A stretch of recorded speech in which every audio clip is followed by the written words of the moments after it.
Welcome to the Fountain of Vitality podcast. I'm your host, Lamont Levitt.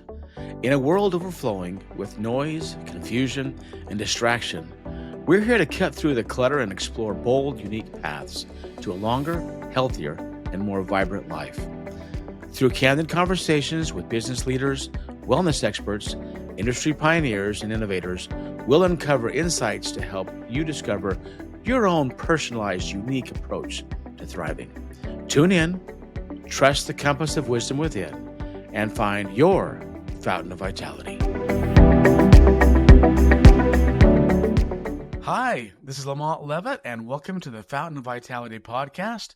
Today, we have with us John Bikas, and he's the founder and CEO of a company called Did I say that right, John? Decibel AI, actually. But Decibel. Hi. I keep that. I should have thought of that when the name came out. So yeah, tell me what the idea around that means to you. Yeah, so actually, I was born in Eastern Europe in a country called Romania. Decibel was a fable growing up. He was alive at one point, but was a protector of the Decibel people, which were basically the beginning of that region. So didn't allow the Romans to conquer for quite a while, and there's a pretty cool story about him. In fact, if you're cruising along the Danube River, there's a really cool statue that's carved in the mountainside of him. So I'll send that to you. I didn't know that. That's a great story. Yeah. That's a great story. So with that in mind, tell us how you're trying to conquer the world with solving the whole concept of leveraging AI. Sure. With sales and growing your company. Yeah. So I've always been a little bit of a geek at heart. Can remember building my own computer, getting a first Gateway 2000 and so on. So I've always played with trinkets and obviously AI really excites me. My career started after Ohio State. I had a degree in international business. I went into sales and was selling medical equipment. I did that for a couple of years, and then that took me into a company called Lexicomp, which focused on drug information content. To mention a little bit about that company, started as a medical publisher, publishing books, and then went into obviously technology as became available on your handheld compact iPad or Palm Pilot, and then ultimately into the iPhone as, there was an app for everything. So that company grew, was acquired by a company called Wolters Kluwer. Towards the end of my time with WK, I worked in Canada for 6 years, developed that territory, and then went into my final years, actually lived in London and covered about 9 different countries, ultimately selling the product. It's really cool because the content that, Lexicomp was putting together was then integrated with disease-based information from a company called Up to Date, fairly well known. And all those things are coming together as AI becomes more relevant. So left the industry for a while, decided to open up a craft brewery, and I'm kind of moving back into the medtech world with Decibel AI. One of the things that we're doing right now is just taking either startups or legacy companies that are having a hard time growing or managing leads or managing a sales pipeline. Obviously, there's a lot of content out there, just really kind of getting their story out there as they're trying to grow. We are providing tools and solutions for them to utilize. They may not have a internal team or don't have the budget for $150,000, $200,000 a year person, where we can do that fairly on a small budget and really be impactful. So that's kind of our goal and our story of just how we're utilizing AI to allow companies to grow and get their story out there. Oh, that's awesome. That's interesting. You mentioned Wolters Kluwer. In our Find a Code product, we have a lot of their data in there as an add-on product. So yeah, good stuff. It's needed and relevant in the healthcare space. Right. So, well, tell me about a little bit, if you would, about the small company and mid-size, when they're trying to solve their problems. I know as you go in to help someone, a lot of people probably have a mentality, well, I've already got a way to sell stuff. I've already got a system. Um, what's something unique about what you're doing to make them take a step back and look at, or they truly look at how they're doing it and can they do it better? Yeah, yeah, no, great question. I think we're all trying to solve problems. May it be, a problem to create a product or a solution to sell, or a problem regarding, hey, I've got this great product, but I need to get the story out there, or I need to get it in front of individuals. We talked a little bit about trade shows. I think trade shows are certainly very important, but even getting your story out, or getting interest out there before the trade show. I think a lot of companies, startup or legacy companies, are having a hard time with it. They may not even know that they're having a hard time with it. There's just a lot going on, from managing new product launches to growing your sales team. There's a lot going on, and there's tools out there, AI tools out there that are being underutilized. Some company CEOs, CFOs, are building budgets that are extravagant and are having a hard time managing those budgets. Where the tools that are available at a fraction of the cost can really kind of catapult, and that can be done from either content to getting the word out there about the product, reaching the right leads. Let's say those leads start to come in. How does your marketing team and your sales team manage those? Are they actually, connecting with those leads on a proper time, maybe within the next 12 to 24 hours? A lot of that I see, not just the health tech industry, but pretty much any business out there that is trying to kind of manage what they're currently doing, but also taking it to the next level. Great. I had a question for you since you're in this sales space. There's been kind of an evolution with SEO, as you see. Before it was always a goal to get right beneath the sponsored links, to be the first one on the page. And then as AI's come out, there's more of a challenge because AI will be even above that. You got AI, then you got sponsored links, and then you got your SEO work. Any thoughts you can share with the evolution of the SEO needs and SEO algorithms as it relates to AI and how you can still be relevant digitally? Any thoughts there? Yeah, yeah. Honestly, the algorithms are constantly changing and are obviously driving us all crazy, even if it's social media, wherever it may be. But I do think that targeted. So I think AI, from what we can tell, may be the industry or the niche that I'm focusing on now, which is med tech.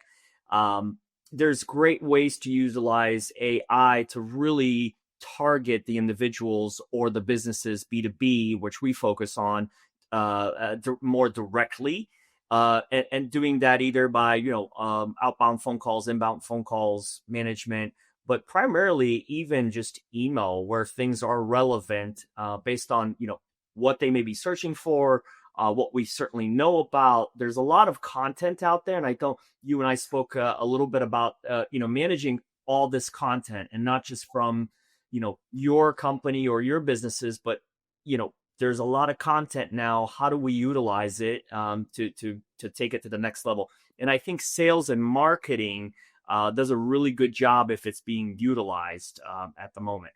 Let's say you went to HIMSS and you've collected 1,000 business cards or contacts because you gave a trinket away. How are you actually reaching out to those people? How quickly are you reaching out? Is there another database out there? Because there's always databases out there, maybe free or paid for, to integrate those two things and say, yes, this individual was here. Here's what they were looking for, or here's the meaningful conversation that we had. Clearly, they're looking for coding solutions, whatever it may be. I think AI really does a good job of that, and a very small budget too. Yeah, well, that's one of the challenges I think all businesses have is they go to conventions, they come back with a bucket of leads, however they gather them, whether it's cards or digitally. Right. And then you get home, and what do you do with them? What's the right marketing touch or marketing reach out? Sure. Start that nurturing campaign. Any tips you can give there? Because I think everyone has tried a variety of things in that space. Yeah, I don't think there's a golden way to do it. I think a meaningful, and industry standards are somewhere around the 1 to 2% warm lead, or it turns into a warm lead. Is figuring out why they stopped by. Was it because it was a big beautiful booth, or was it because their manager or boss or company is looking for a solution? Even the information that you're gathering at the booth is really crucial. Junk in, junk out, right? And trying to figure that out, and then really kind of figuring out how to engage with them right off the bat. Maybe a follow up saying, "Hey, thanks for coming to the booth," but ultimately having some sort of content of a way to trigger their interest into why, or continue their interest into why they actually stopped by the booth. Um, I don't think there's an exact way to do it. You just have to sort of follow a process, and there's ways to, very quickly with AI tools, figure out that, hey, really, it doesn't matter. They just stop by for the lanyard, or they stop by for the bag. The chocolate, yeah. But the beautiful thing about AI and setting up some of these tools, as far as email campaigns and so on, is you can ultimately allow AI to continue communicating with that person in their inbox without having to hire a marketing manager that spends weeks to develop an email and then send the email out and just sit there and wait for the outcome. And then once the outcome comes out, like, how do those warm leads actually get spread out to your sales team? And is your sales team on a trip this week and they're not getting back to that individual in time? All of that is great. And, I use those tools internally for Decibel with my team, which do a great job. I don't, just like you had reached out to and connected to me, most of my podcast guests, that's how we connect with them is, they clearly have a story and they want to learn a little bit more about the tools and how do we do that versus, me or my team chasing those individuals with phone calls, emails, and so on. The tools are there. We just have to learn how to use them. Well, as a technologist myself, one of the hardest things I've had to always remind myself is that people don't want to buy a feature. They want to buy a solution to a problem they have. Yeah. And outcomes that you've got to always sell on. And as a technologist, I always have to slap myself and remind myself that that's what really matters, not the stupid feature. So any thoughts you can give there on how important those outcomes are, especially with the people come to a booth or I get talking with someone, help them start talking about their problems and figure out, do you even have solutions or do you want to make solutions to solve their problems? Yeah. Yeah, no, I think you've hit it on the nail head there. We all have problems, right? And we're all trying to solve them. If it's on a smaller budget, or you look at your budget and you're trying to spread it out, it all really depends. I mean, it starts from the top to the bottom.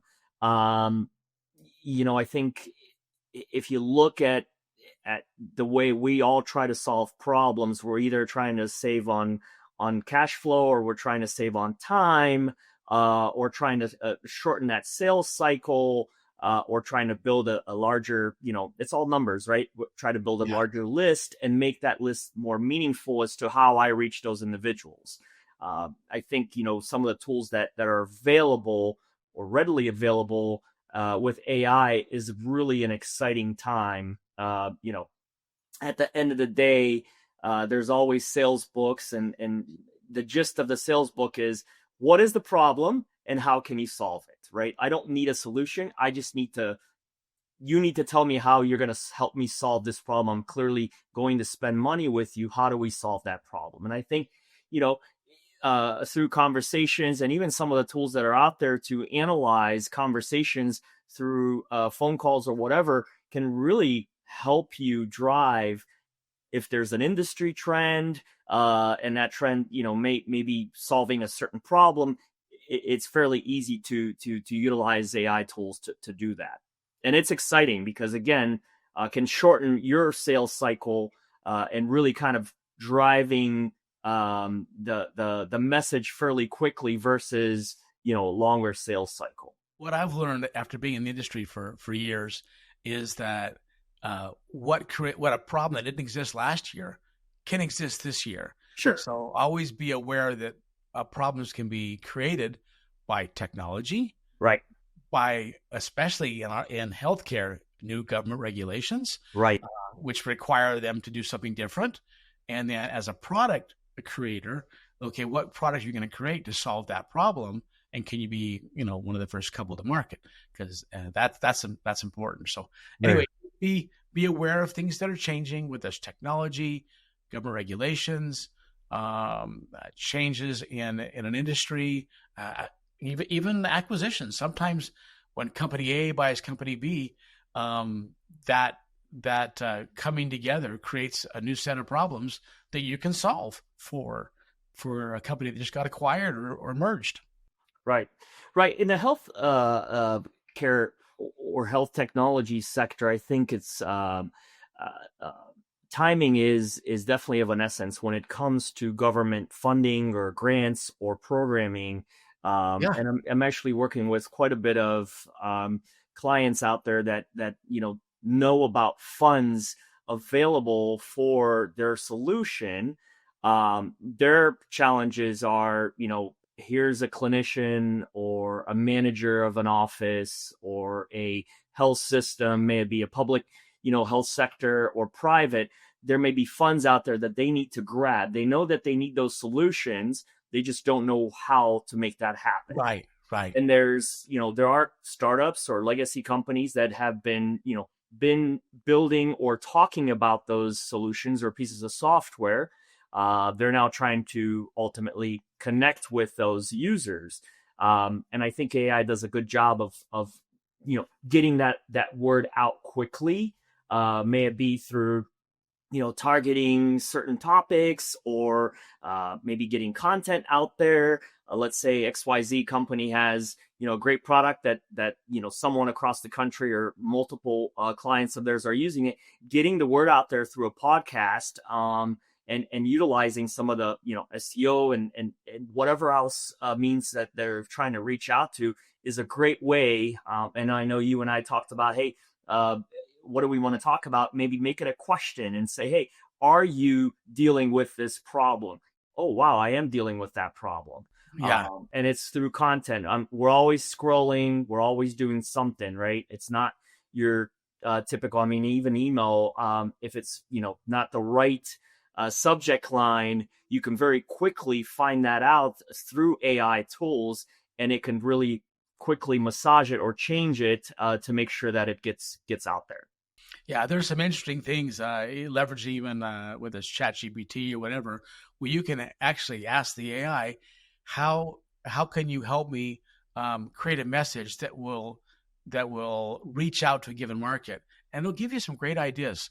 Very very basic use of ChatGPT, but it's there, right? Yeah. One of the things that I'm starting to get more into is not getting away from ChatGPT, but using some of the other OpenAI and tools that are out there and kind of comparing. I've started using ChatGPT about a year and a half ago. I think it's probably safe to say that I've been paying for a subscription or a license for about 8 months now, but trying to utilize some of the other tools such as Grok and so on. I'm a little over the image thing, but it's utilizing the tools that are out there because they're very basic. From one of the things that I've been doing is being 45 this year. I didn't really think about going to the doctor for physicals just because and I started doing that about a year ago. And I've been loading my labs into ChatGPT, and it's amazing what it could actually do.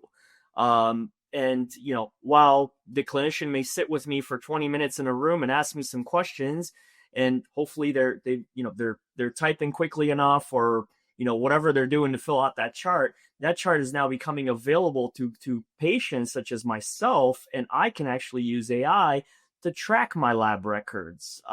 It's very simple, and it's mostly accessible to everyone.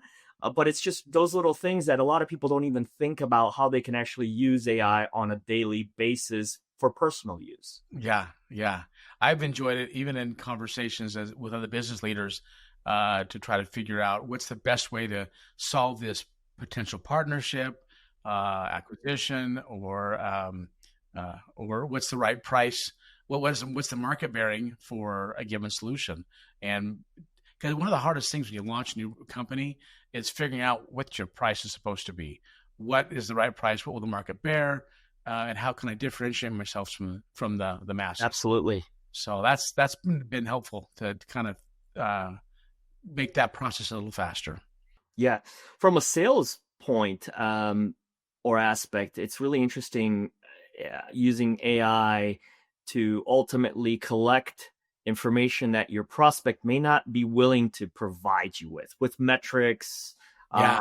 Maybe they don't feel comfortable, whatever, but just utilizing AI to find out a little bit about industry standards, or even at company specifically, what is their average, sales cycle? What is their average product sale by dollar amount? Whatever it may be, there's so much valuable information out there. It's almost scary what you can actually utilize it for. So. Yeah. So your company, what's the next frontier or something that you're hoping to solve with leveraging AI? Yeah, good question. So, I've been doing podcasts for about 3 months now. We're collecting those podcasts. And I think, when we started with the podcast concept, one of the things that I was trying to do is mainly just educate myself and the team in regards to what are those problems. And we're basically coming down when you think about AI. And one of the things that we focused on is obviously medtech, just because that's the hat I've worn for quite a while. It's not really, understanding exactly what your company does specifically, because we really don't need to do that. We know that you have 3 or 4 or 5 problems that you're trying to fix, and it seems to be that those are all the same. And so for us is ultimately building a package that we can present to you. But the fear of AI and spending money on something that you've not spent money on before is out there, and it's real, especially with founders or CFOs, CEOs, is ultimately just providing them a proposal and explain to them what the possibilities can be at the 30, 60, 90-day mark. And then really kind of hitting those benchmarks. And if we don't hit those benchmarks, explaining to them that, hey, here's what we know, and here's what we know didn't work. What worked, let's change it. And I think, with AI, we have had success in doing that. And it's just trying to replicate that into other industries is what we're trying to do as I try to grow Detchable AI. Okay, awesome. Well, that's great. Thanks so much for your time today. Appreciate it. Chatting with you and learning more about your company and what you're trying to solve. And it's also kind of neat that we're both have healthcare roots in the healthcare space, and for sure, great industry to be in as a business owner too. Yeah, for sure. Anyway, thanks again. Yeah, thank you. We'll talk to you again soon. Cheers. Thank you. Okay. Thank you for tuning in to the Fountain of Vitality podcast. Head to fountainvitality.com for more episodes, insights, and resources. Remember, your health is yours to own. Take charge, focus on what you can control, and keep exploring what works for you. Always be your best self, lift others, and trust the compass of wisdom. Until next time, stay vibrant and take care.